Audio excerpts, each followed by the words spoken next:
Sailor Moon has encountered the ageless entity known as Jason Shepard.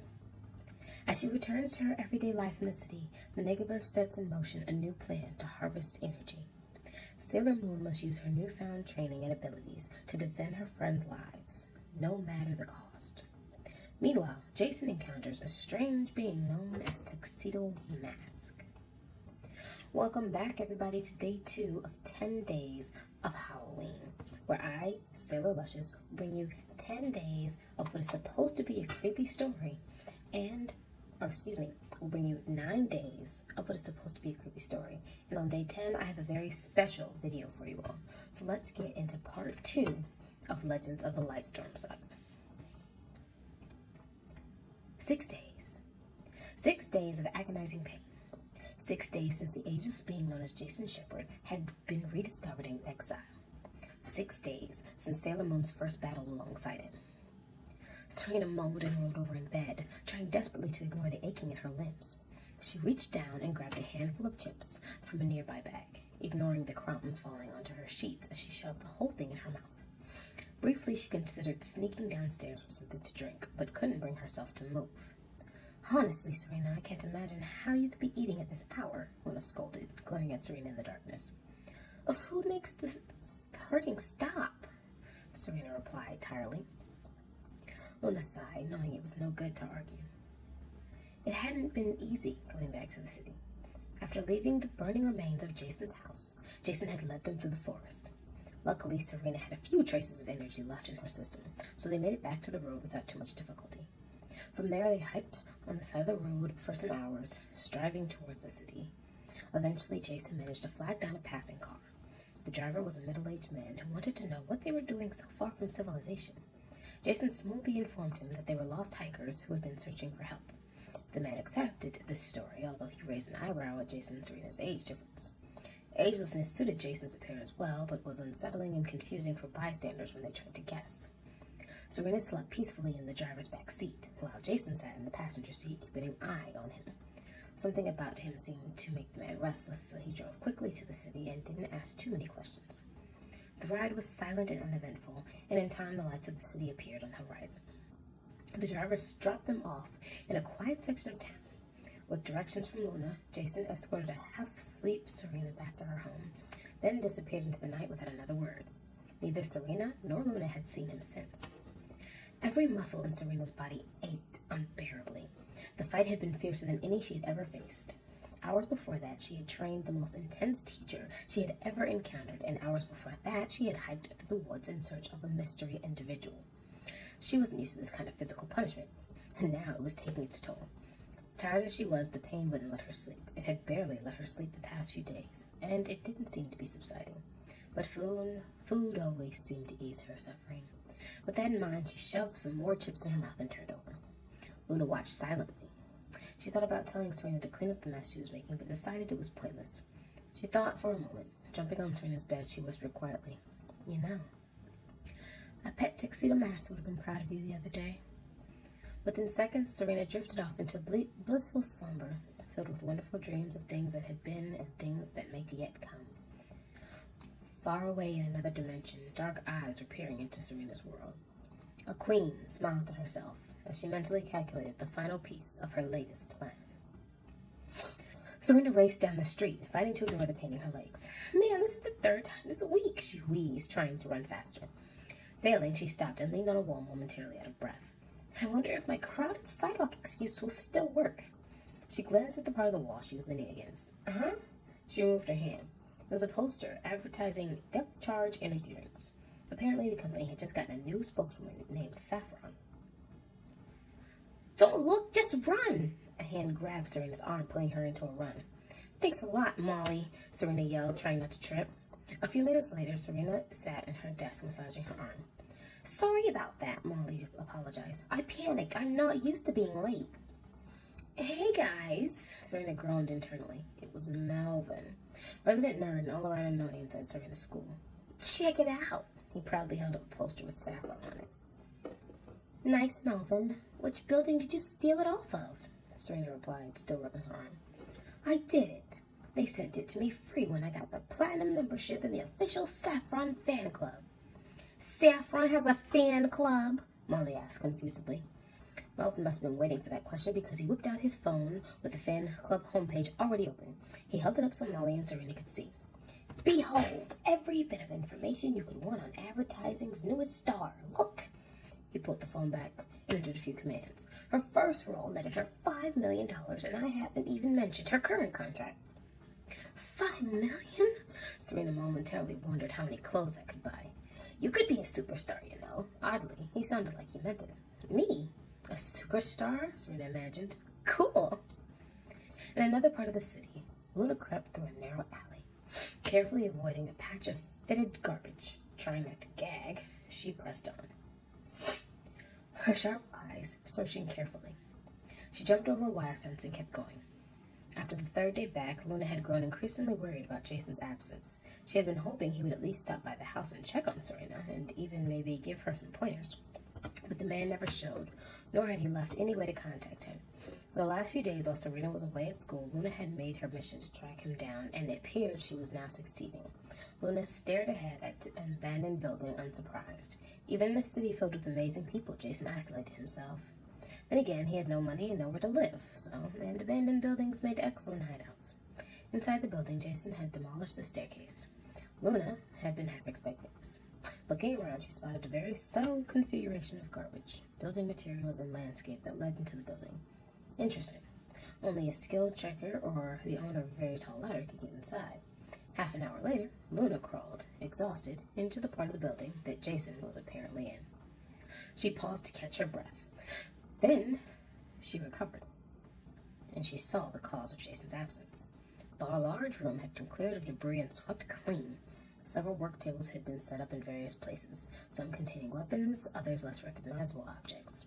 Propped up against a concrete pillar with a wooden target with several shurikens embedded in it. In one corner was a patch of old newspapers partially covered by a tarp. Jason stood at one of the tables. Now he was dressed in plain t-shirt, jeans, and sneakers. Next to him on the table was a prepaid smartphone. In his other hand, a shuriken, one that appeared to be process of sharpening. After a moment, Jason stopped and put the shuriken down. I thought you'd find this place sooner. Luna walked out of the shadows. She hadn't made a sound. How on earth did you know I was here? Someone had tuna for breakfast. It was true. Fair enough. Luna jumped on the table and studied the shuriken. Don't you have enough of these bloody things? I lost most of them during the fight. Jason whirled around and threw a shuriken with blinding speed. The weapon buried itself in the bullseye of the wooden target. Well, you haven't lost your touch, that's for sure. Do you have a reason for disturbing me? Yes, I didn't bring you back so you could hide in a rundown building and ignore the world. Serena needs you, and you have to be there for her. Jason pulled the shuriken out of the target, thrusting it into his pocket. She seems competent enough to me. Only because you were there. She has a thing for... Luna searched for the right word. For people like you. Believe me, it makes a difference. There's a reason I stopped fighting, Luna. I got lucky. But I was poorly equipped and unprepared. I don't plan on making that mistake again. Have you tried transforming? Jason gave Luna a cold look. Without breaking eye contact, he concentrated. Energy crackled across his skin, but died almost instantly, leaving him unchanged. I'm sorry I asked. Luna thought of something. Perhaps I could get you a transformation assistance generator. Serena's works quite nicely. Even at the height of power, the remnants couldn't build a tag that could handle my altered physiology. Not that my body needed one. Luna had to concede that point. True.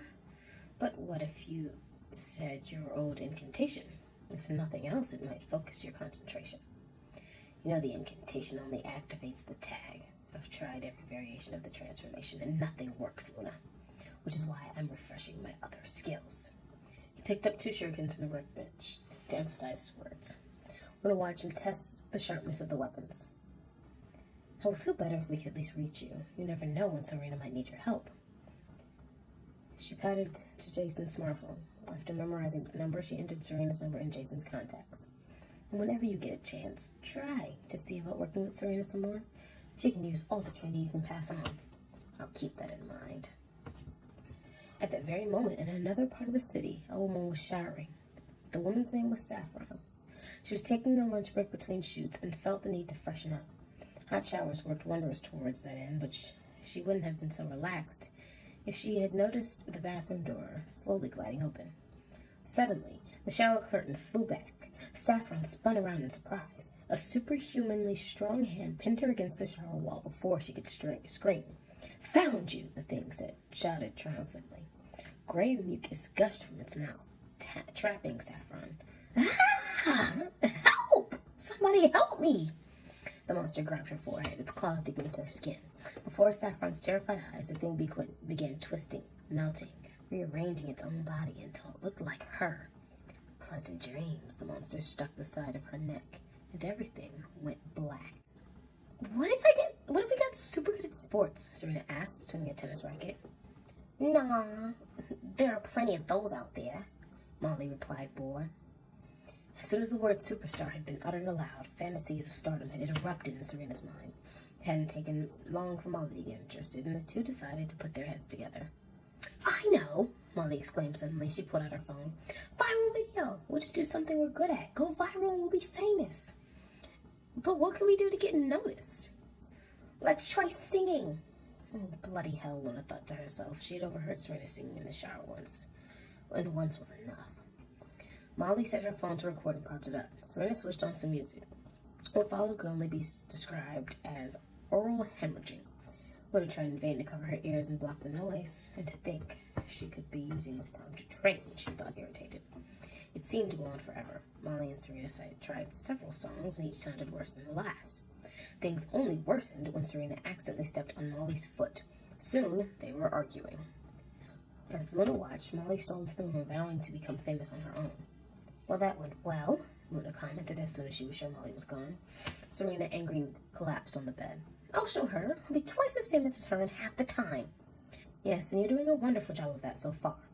Serena had an idea. She put out her smartphone, aiming it at Luna. She said, "Do something cute." Jason silently finished repairing the mechanism and closed the panel. The weapon wasn't functioning properly, which irritated him, though he concealed it well. He slid the device onto his forearm and looked for a target.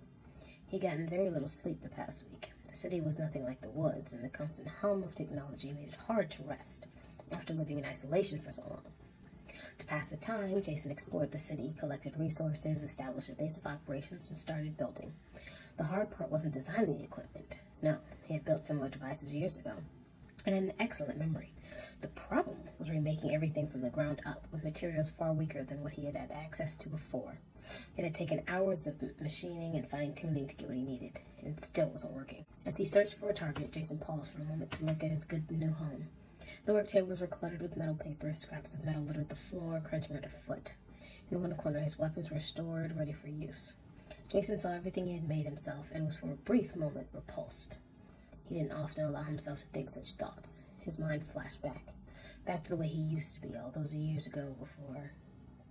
If he could somehow recover, he wouldn't have to worry about his weapons, or fragility, or survival anymore. If only. Jason drew in a breath. He quietly uttered his old incantation and concentrated hard. A stinging sensation ran through his body, and energy crackled his skin once more. But once again, nothing happened. Silently, he cursed himself. He knew he had reason to expect anything different, but it hurt all the same. He felt his thoughts about to turn toward her, but he didn't allow it. Unable to summon the energy to even curse her, he whipped around and shot the weapon at an almost empty table, knocking it over. The successful test was victory in itself, but Jason couldn't bring himself to enjoy it. Wordlessly, he retracted the bowl and went back to work. No, it's gotta be cuter. Irritated, Luna rolled over and sat up. "I think I've had just about enough of this nonsense." Serena didn't stop recording. "Do that thing with your paw again. Slower." "I thought the point was to make you famous," Luna said indignantly. "Trust me, once this goes viral, I'll be famous for being your owner, and then we'll go from there." Luna gave up arguing. She had never missed the old days, but now she was starting to. At least she had never had to put up with things like this. Strangely, she found herself almost wishing the Negaverse would attack. Almost. Elsewhere in the city, Jedi and his companion had almost finished preparations.